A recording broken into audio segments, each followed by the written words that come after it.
কিন্তু বাস্তবতা হলো আমরা ততক্ষণ টের পাই না যতক্ষণ না ভিকটিম আমাদের আপন কেউ হয়।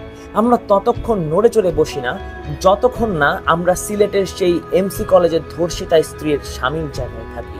আমরা ততক্ষণ চুপ থাকি যতক্ষণ না একটি ঘটনা সোশ্যাল মিডিয়ায় ভাইরাল হয়, টেলিভিশনে নিউজ হয়।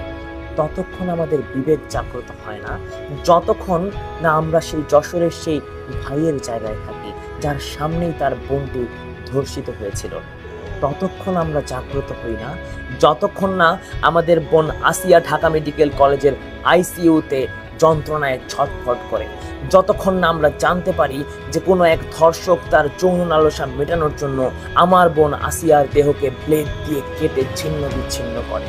আমরা ততক্ষণ কথা বলি না যতক্ষণ না আমরা জানি যে আমাদেরই বোন আসিয়া এই ভয়াবহ যন্ত্রণা সহ্য করতে না পেরে, এই দুনিয়াবি জাহান্নাম সহ্য করতে না পেরে এই দুনিয়া ছেড়ে চলে গিয়েছে।